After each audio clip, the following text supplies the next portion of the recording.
Buenos días, mis queridos estudiantes del sexto grado. Nuevamente nos encontramos el día de hoy, 7 de mayo. En su momento tuvimos clases de personal social y vimos lo que eran los asuntos públicos. Ahora vamos a ver comunicación y el tema a tratar era género lírico. ¿Recuerdan qué era el género lírico? Exacto, era uno de los géneros literarios. En la clase anterior vimos lo que era el género narrativo. Hoy veremos el género lírico. Muy bien, después de la clase tuvieron un pequeño break. En este break ustedes habrán tomado un poquito de desayuno, un juguito, algo. Recuerden nuevamente, tienen que volver a lavarse las manos, organizarse porque ahora están viendo otro curso y nuevamente concentrarse para poder entender el tema del día de hoy. Hoy día vamos a ver en este tema lo que es qué es el género lírico, cuál es su origen. Vamos a reconocer las partes de un verso, qué es una rima consonante, una rima sonante. Todo eso lo vamos a ver en la clase de hoy. Pero antes de eso vamos a hacer un repaso de la clase anterior.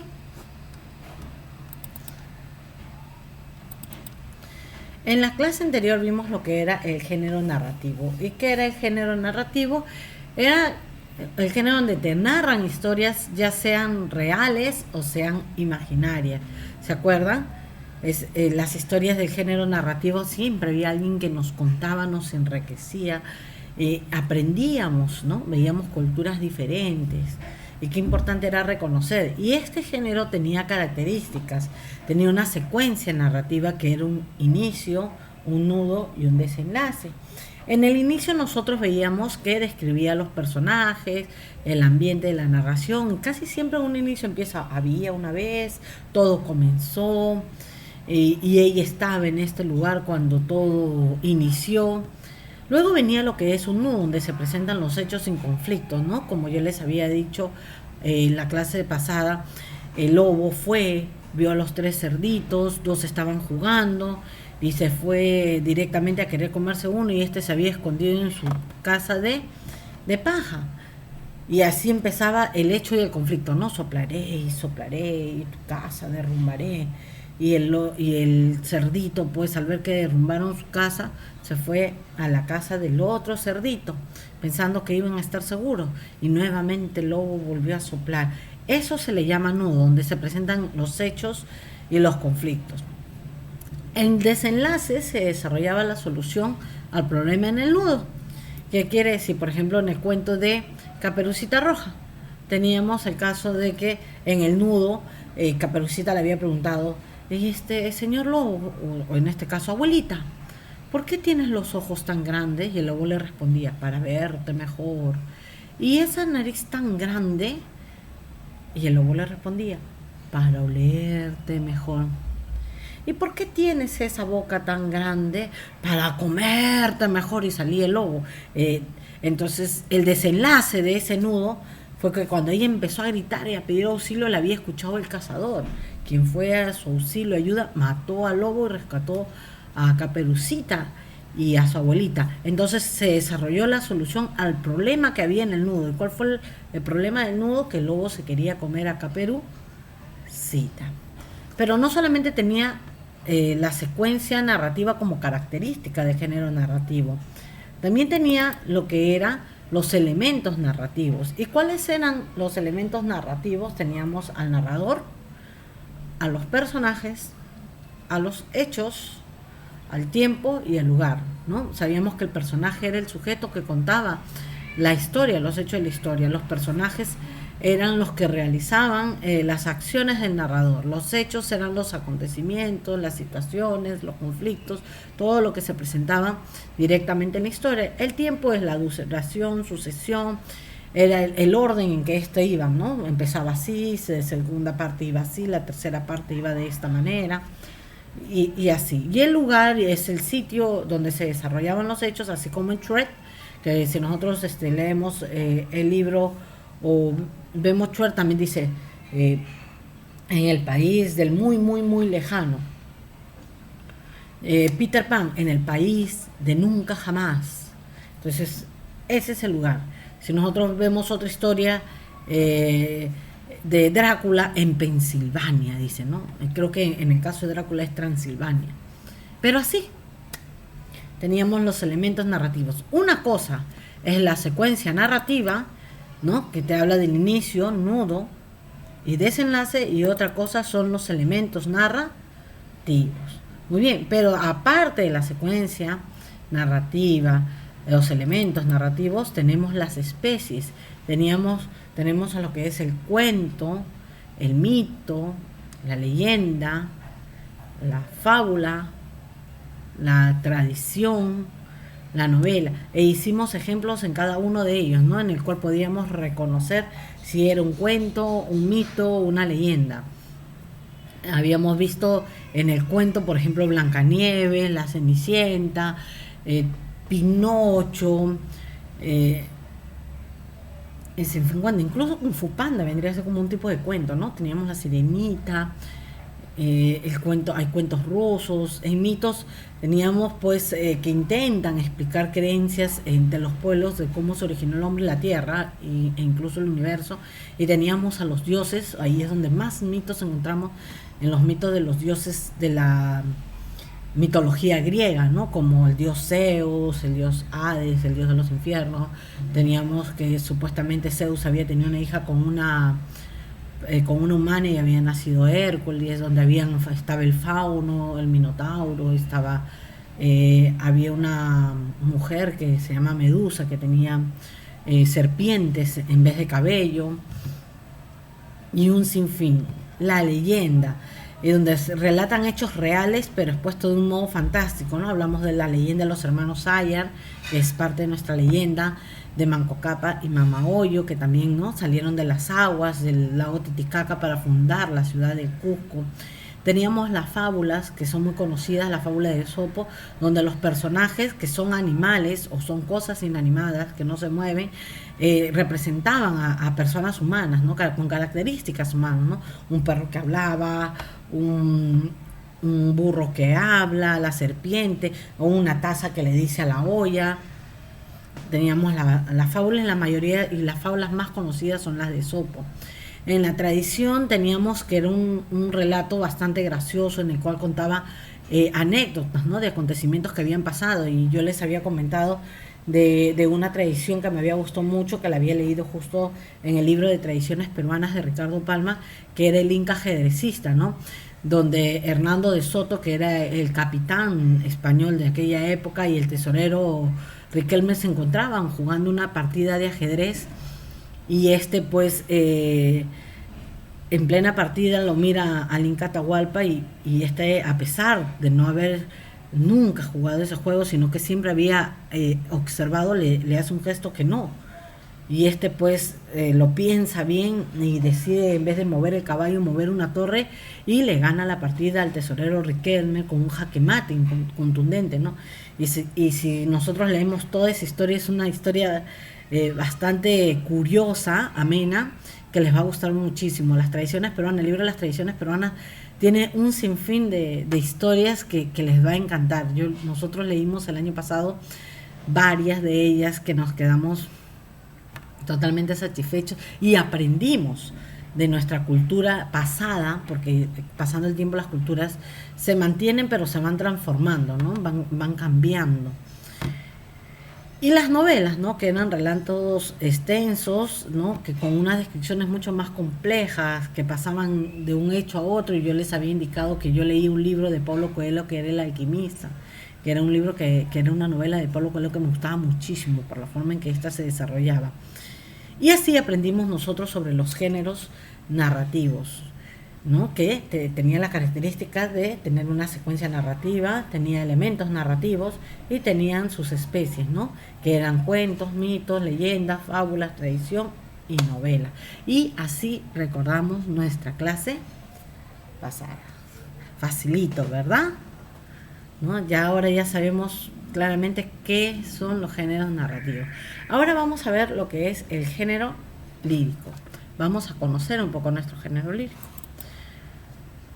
Este género lírico, vamos a verlo. Vamos a acomodar la pantallita. para poder verla toda, ¿no? Este género lírico es diferente al narrativo. Vamos a ver, por ejemplo, aquí. Este es un poema que me gustó mucho, que incluso los alumnos de quinto grado lo están aprendiendo, y dice, de Gabriela Mistrales: madrecita mía, madrecita tierna, déjame decirte dulzuras extremas. Es tuyo mi cuerpo que juntaste en ramo, deja revolverlo sobre tu regazo. Juega tú a ser hoja y yo a ser rocío, y en tus brazos locos denme suspendido. Madrecita mía, todito mi mundo, déjame decirte los cariños suaves. Este es el género lírico. No habíamos hablado que el género lírico agrupaban obras literarias que muestran los sentimientos propios del autor y su sensibilidad. En este caso, Gabriela Mistral mostraba el amor que tenía hacia su madre.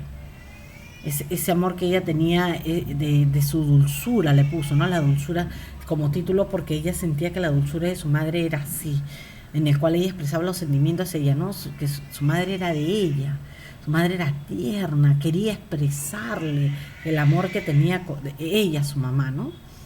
Entonces, el género lírico en sí nos expresa de manera estética. Unos escritos puede ser escrito en verso o en prosa. Por eso es que hemos puesto acá al pitufo poeta, ¿no? Quien recitaba las más lindas poesías directamente en la aldea de los pitufos. Parece irónico, curioso, pero me pareció interesante ponerlo, ¿no? Me gustaba escucharlo cuando veía a los pitufos cuando era chica, cómo es que él expresaba con un sentimiento todos los poemas que él escribía. Pero el género lírico vino de la lírica. Y la lírica, ¿qué cosa era? Venía de la lira, que se tocaba. Podía ser cantado, podía ser expresado como poema. La lírica es uno de los géneros literarios, que vendría a ser el género lírico.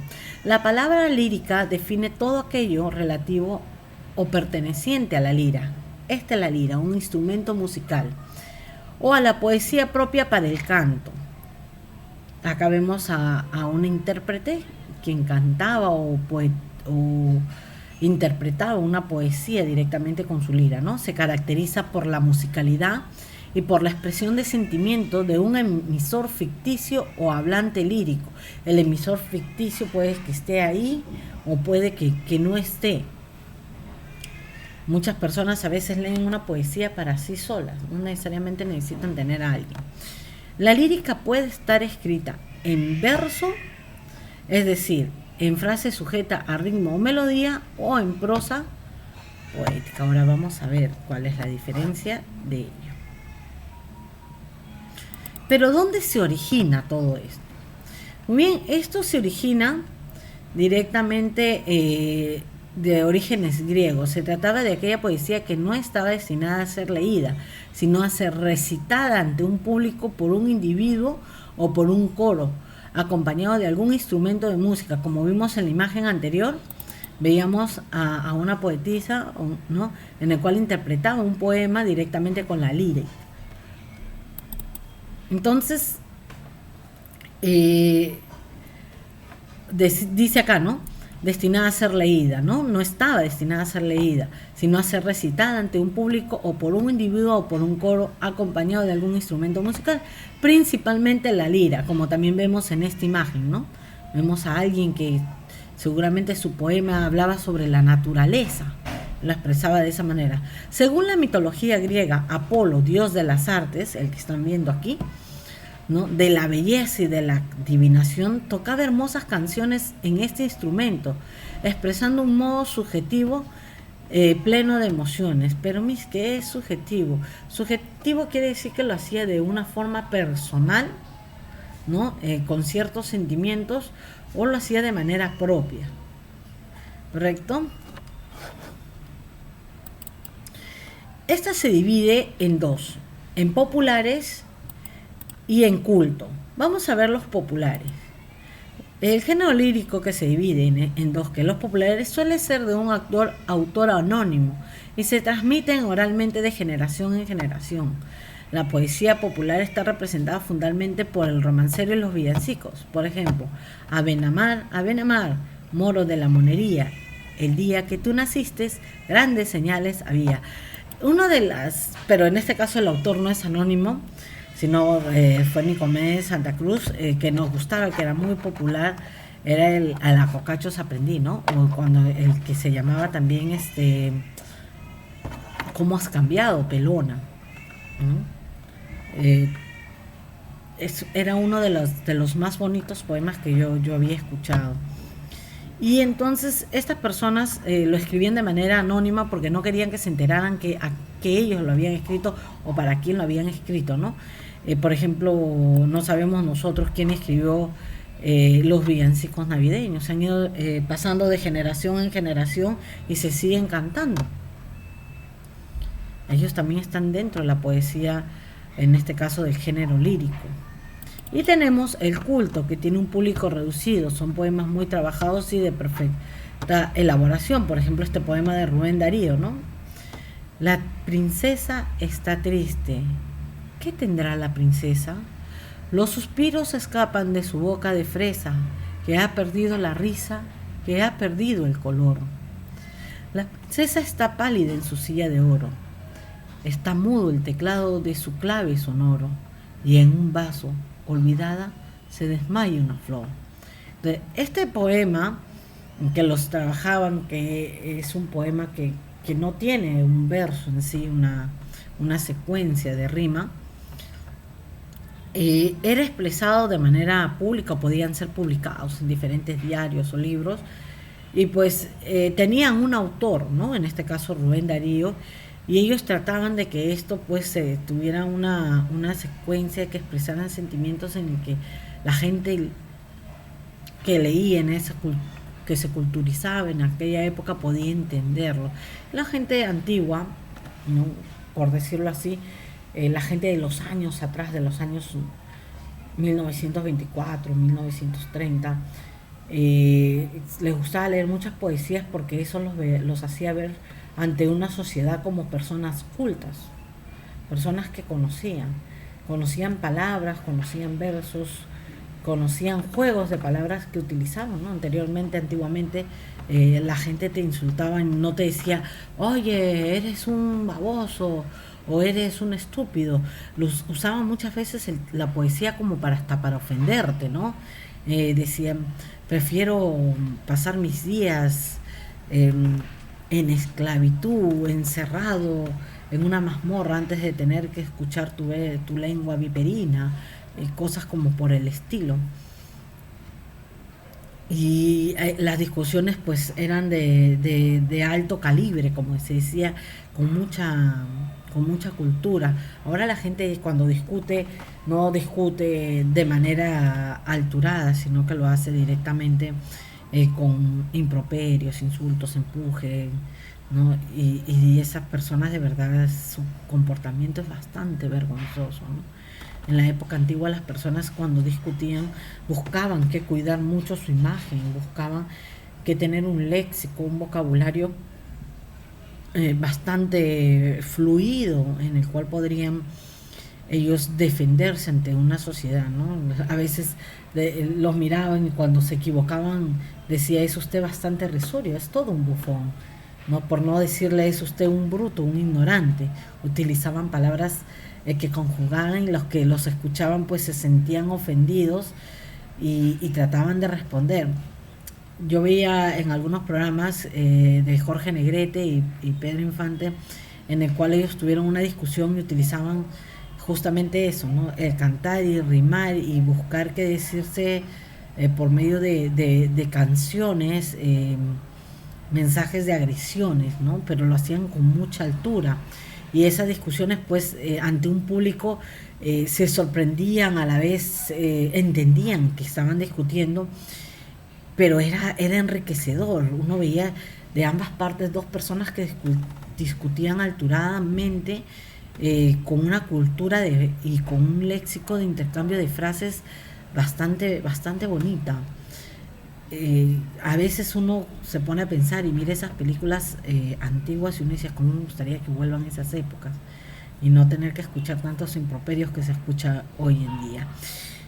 Entonces tenemos, ¿no?, que el género lírico se divide, ¿no?, en dos tipos de poemas, que eran los populares y eran los cultos, ¿no? Los populares eran un autor anónimo y se transmitía también de generación en generación, y teníamos el culto, que estaba, estos poemas eran para un público muy reducido, ¿no?, para gente que tenía mucha cultura, que conocía de intercambio de palabras. La estructura del poema. Vamos a ver la estructura del poema para poder entenderlo. El poema está compuesto por versos y estrofas. El verso es cada línea de un poema y la estrofa es el conjunto de versos separados por un espacio en blanco. Vemos acá justamente una estrofa. Todo esto es una estrofa, ¿no? Están separados por espacios en blanco. Estos son los espacios en blanco que ustedes ven aquí. Y el verso es cada línea de un poema. Esto de aquí es un verso. Vemos: cultivó una rosa blanca en junio como en enero, para el amigo sincero que me da su mano franca. Aquí tenemos palabra en mayúscula. Este es el automático que se da. Vamos a corregirlo, ¿no? Acá dice: cultivo una rosa blanca en junio como en enero, para el amigo sincero que me da su mano franca, ¿no? Entonces reconocemos el verso como la línea de un poema y la estrofa es el conjunto. Acá tenemos 1, 2, 3, 4 versos, y estos 4 versos, ¿qué formaron? Una estrofa. Muy bien, pero vamos a ver qué es la rima. Los poemas generalmente poseen rima para brindar una sonoridad, para que suene así como cantadito, ¿verdad? Habíamos visto que en el género lírico el lenguaje realizaba una tarea estética. Sus escritos tenían o podían estar en versos o en prosa, ¿verdad? Tenían como una musicalidad. La rima es una igualdad o semejanza entre las terminaciones de los versos, y estas se clasifican en consonante y asonante. Pero ¿cómo es una rima consonante y cómo es una asonante? Déjame que te explique. En la rima consonante, tú las vas a reconocer. ¿Por qué? Porque las consonantes y vocales en la terminación de los versos, partiendo de la última vocal acentuada, son iguales.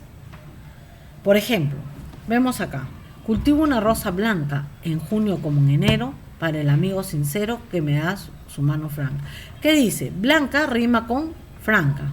Anca, anca. Vamos a ponerle acá, a resaltarlo un poquito.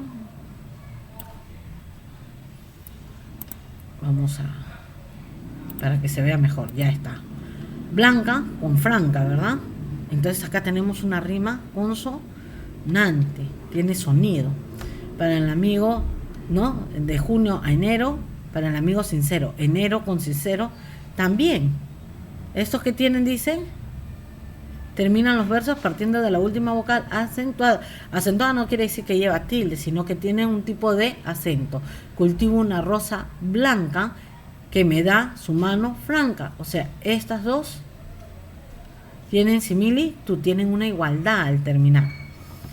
En cambio, en la rima sonante es la igualdad de una o más vocales en la terminación de los versos a partir de una última vocal acentuada. ¿Qué quiere decir? Por ejemplo, acá tenemos: y he pensado en tus ojos. ¿Qué tenemos acá? La O.